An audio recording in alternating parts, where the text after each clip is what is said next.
Bonjour à tous, bonjour à toutes, comment allez-vous? J'espère que vous n'avez pas trop froid parce qu'après avoir eu bien chaud tout l'été, même trop chaud à mon goût, trop chaud trop longtemps, mais bon, maintenant nous avons un peu froid, hein, nous avons perdu pas mal de degrés. En tout cas, il fait beau, nous avons de belles journées, donc voyons le positif en toute chose, c'est quand même mieux. Alors, aujourd'hui, je reviens vers vous avec une vidéo pour vous parler du thème de l'anxiété. Qu'est-ce que c'est? Je pense que parmi vous, beaucoup connaissent ce phénomène de l'anxiété qui n'est pas très agréable à vivre. Qu'est-ce que c'est l'anxiété? Alors, je vais vous donner ma définition. Bien sûr, si vous allez voir sur Internet, vous en trouverez d'autres. Si vous demandez à un médecin ou un psychiatre ou un psychologue, ils vous donneront peut-être d'autres définitions. En tout cas, je vous donne la mienne.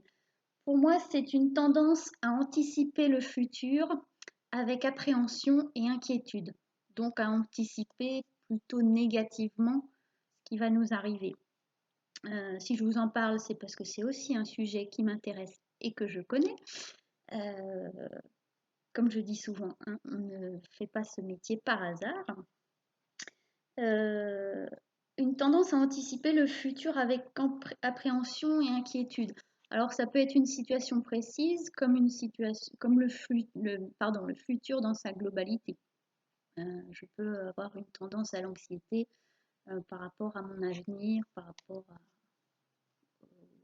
à l'avenir en général hein, de la société, du monde, etc.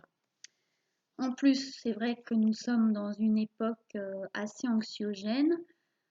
Et ce caractère anxiogène est beaucoup véhiculé par les médias qui sont très forts pour jouer sur les peurs, pour montrer, pour rabâcher ce qui ne va pas dans le monde, hein, et pour même des fois dramatiser les événements. Alors qu'en fait, si on regarde l'histoire, Christophe André, qui est un médecin psychiatre qui a beaucoup amené la méditation en France, explique qu'en fait, et il n'est pas le seul, hein, mais je prends l'exemple de Christophe André, explique qu'il y a beaucoup moins de violence, par exemple, aujourd'hui, que quelques siècles en arrière.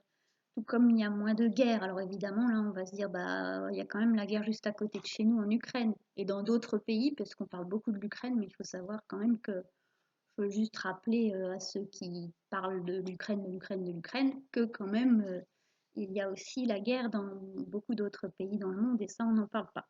Voilà. Euh, donc, si on regarde évidemment les médias, si on regarde ou si on écoute ce qui est véhiculé par les médias, il y a de quoi vraiment baigner dans une énergie d'anxiété permanente. Sauf que c'est juste un aspect de la réalité. En fait, le monde est bien plus vaste que cela. Tout comme nous, en tant que personne, nous ne sommes pas notre anxiété. Et ça, je le dis aux personnes que j'accompagne qui viennent me voir pour des problématiques anxieuses, pour la gestion du stress, des émotions, etc. Nous ne sommes pas notre anxiété. Tout comme si vous avez une maladie physique, vous n'êtes pas cette maladie physique, une maladie chronique. Si vous souffrez de fibromyalgie, vous n'êtes pas la fibromyalgie. Vous avez une identité qui est beaucoup plus vaste. Si vous avez un cancer, vous n'êtes pas le cancer, bien sûr. Vous voyez, ça paraît évident, mais malgré tout, on a bien souvent tendance à s'identifier à nos tempéraments. On va dire, moi, je suis quelqu'un d'anxieux. Oui, et à la fois attention à ça, parce que évidemment, c'est vrai, il y a des tempéraments plus anxieux que d'autres, euh, plus susceptibles de ressentir de l'anxiété, qui ont un terrain à la fois génétique, physiologique, un terrain de personnalité, un tempérament, etc., qui fait que ces personnes sont plus anxieuses. Voilà.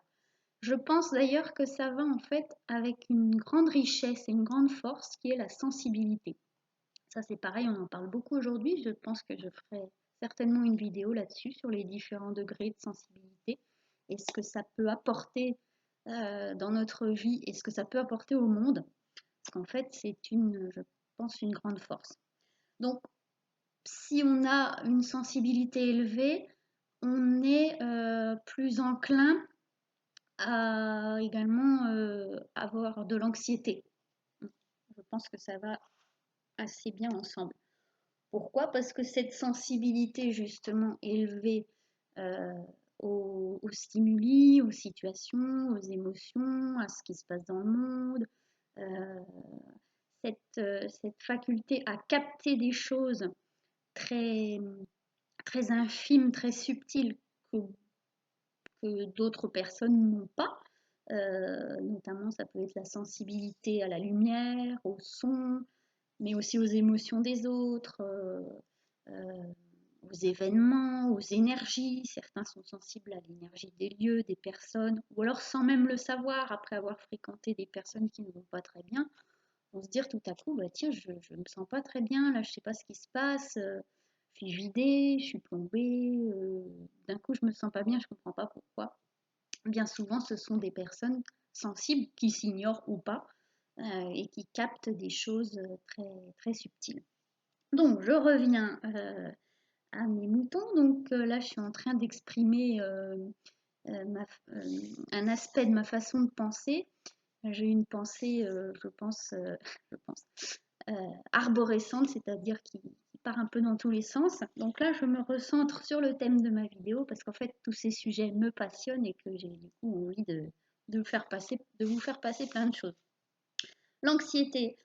Alors, ce que je voulais vous dire aussi, c'est qu'il y a une différence entre l'anxiété et l'angoisse. Je pense que vous le savez, mais je précise. Dans l'anxiété, il y a une dimension beaucoup plus cognitive que l'angoisse. L'angoisse, on est plus sur des réactions viscérales, corporelles, physiologiques. Quand on se sent angoissé, on est au niveau du corps. Qu'est-ce qui se passe dans mon corps? Je peux avoir le cœur qui bat vite, comme de la tachycardie. Je peux avoir une sensation d'oppression au niveau de la poitrine. Je peux avoir les mains froides. Je peux avoir du mal à respirer, l'impression que je vais faire un malaise, etc. Là, on est sur l'angoisse, donc sur les sensations plutôt physiques et physiologiques euh, d'une grande peur finalement, hein, de l'angoisse. L'anxiété, il y a vraiment une dimension cognitive. Qu'est-ce que ça veut dire cognitive? On est au niveau des pensées, un niveau plus intellectuel. Euh, donc l'angoisse, je vous ai dit le corps, hein, quelque chose de plus viscéral, de plus primitif dans le sens le corps, quoi. C'est le corps qui exprime quelque chose. L'anxiété, donc, c'est les pensées qui vont générer l'anxiété. Je vous ai déjà dit dans une vidéo il y a quelque temps que ce sont nos pensées bien souvent qui génèrent nos émotions. Donc si je pense oh là là, ce monde va mal, je vous dis n'importe quoi, hein, et puis moi, ma situation, ça va pas du tout, il n'y a rien qui va, euh, comment je vais faire, j'ai peur de manquer d'argent, ah, puis il va y avoir des pénuries, tatati. Et donc on appréhende très négativement finalement le futur. Voilà. Autre dimension que je voulais aborder dans cette vidéo, c'est la notion, je l'ai dit tout à l'heure en donnant la définition, de futur. En fait, quand je ressens de l'anxiété, je ne suis pas dans le moment présent. Tout comme quand je suis déprimée, je vais avoir tendance à ressasser le passé ou à être dans une forme de nostalgie du passé ou souvent dépression et anxiété, c'est très lié. On ressent bien souvent les deux ou les deux en alternance. Mais en tout cas, on n'est pas dans le moment présent. Parce que si je reviens dans mon moment présent, ici, maintenant, à cette seconde près, est-ce que je suis en danger? Est-ce qu'il y a vraiment de quoi avoir peur, avoir des ruminations, puisque l'anxiété c'est ça, c'est les pensées qui ruminent, qui sont des pensées négatives, hein, qui ne sont pas constructives, mais au contraire assez plutôt destructrices sur le long terme. Euh, Est-ce que ces pensées, vous voyez là je me suis perdue dans ma pensée arborescente. Euh, voilà, donc l'anxiété a vraiment cette dimension euh, de la pensée. Voilà. Donc, solution à tout ça, hein, en tout cas des aides, puisque il y a bien sûr des façons de pallier à tout cela. Bien sûr, c'est une indication plus pour la sophrologie, hein, les troubles anxieux. L'anxiété. Alors l'anxiété, soit on a un fond et un naturel plutôt anxieux et ça nous accompagne au quotidien avec des moments, les pics, on va dire. Soit il y a les troubles anxieux qui sont ah, je trouve pas toujours la façon dont je veux exprimer les choses, qui sont ponctuels, voilà, un épisode anxieux suite à un événement ou à une annonce, suite à un problème familial, un problème dans le travail. Et donc là, on peut avoir une période où on va être plus dans l'anxiété qu'à l'habituel, qu'à la normale. Donc, indication, bien sûr, de la sophrologie, une des principales indications d'ailleurs, et un des principaux motifs pour lesquels on vient nous consulter en sophrologie, c'est le stress, l'anxiété, la gestion des émotions. Une pratique dont je vous ai déjà parlé qui aide beaucoup, c'est la cohérence cardiaque, donc une pratique de respiration rythmée, c'est-à-dire on va respirer pendant 5 minutes, 6 fois par minute, et l'idée c'est de le faire 3 fois par jour, donc ce serait de se dégager 3 fois 5 minutes par jour pour respirer en conscience. Donc pour ceux qui ne connaissent pas, vous avez plein de guides respiratoires de cohérence cardiaque sur YouTube. L'idée, c'est voilà, le mieux, c'est de le faire 3 fois par jour. La séquence ou la séance la plus importante étant celle du lever. Je me lève, je vais aux toilettes si j'ai besoin, je fais ma cohérence cardiaque. Pourquoi? Parce que c'est le moment où notre corps sécrète le plus de cortisol, qui est l'hormone du stress. Alors on a besoin de cette hormone parce que c'est elle qui nous aide à nous mettre en mouvement après la nuit, à nous lever et à passer à l'action. Par contre, c'est aussi un moment où elle peut être sécrétée en force. Et donc, si on a un tempérament anxieux et ou si l'on traverse une période de vie où l'anxiété est importante, ça peut être tout à fait intéressant de faire de la cohérence cardiaque. Et d'ailleurs pour plein d'autres motifs, mais ça, je ferai une nouvelle vidéo. Le matin, ensuite, laisser passer environ 4 heures, parce qu'il a été montré que les effets duraient plus ou moins 4 heures. Faire une deuxième séquence donc de 5 minutes et pareil laisser environ 4 heures ou plus, voilà, c'est à adapter bien sûr, et faire une troisième séquence de 5 minutes.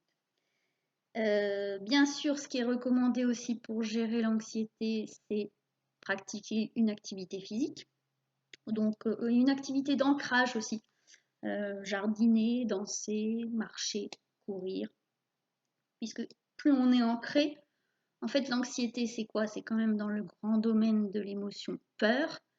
Et la peur, c'est aussi lié à un manque d'ancrage. Donc si je suis bien ancrée dans mes pieds, dans mon corps, dans le bas de mon corps, je vais être moins embarquée dans ces émotions de peur. Et l'émotion qui est l'antidote de la peur, c'est l'amour. Donc toutes les choses qui vont vous faire ressentir de l'amour, de la compassion, de la joie, toutes ces émotions élevées vont aussi vous aider à lutter contre l'anxiété. Voilà, donc le sport, l'activité physique et bien sûr toutes les activités autour du lien social, qui est aussi un très bon antidote contre l'anxiété, la dépression, le mal-être en général. Et si vous avez justement des difficultés à être dans un groupe ou être dans une situation sociale, à vous exposer, eh bien allez-y. Mettez-vous des petits challenges de temps en temps comme ça pour aller justement vous rencontrer le monde, rencontrer les gens, rencontrer l'autre avec un grand A, parce qu'en fait, ça fait partie de la réponse au problème, en fait, hein, euh, d'aller d'aller s'ouvrir au monde, en fait, hein, plutôt que de se replier sur soi, ce qui va augmenter, amplifier les réactions de peur et d'angoisse. Voilà. Bon, je suis déjà à 14 minutes, donc je vais m'arrêter là. Je pourrais proposer une petite sophrologie en lien avec ceci, mais ce sera dans une prochaine vidéo. Je vais essayer je vais faire en sorte encore d'améliorer le format des vidéos pour que vous puissiez avoir peut-être des vidéos théoriques et des vidéos avec une sophro. Ça peut être aussi une bonne idée. Dites-moi ce que vous en pensez. Dites-moi comment vous voyez l'anxiété. Est-ce que ça vous concerne? Est-ce que vous vous sentez concerné? comment vous gérez, comment ça vous impacte dans votre vie et laissez tout plein de commentaires. Je suis vraiment intéressée par les avis de chacun et de chacune. Voilà, bah, je vous souhaite une belle semaine. À bientôt.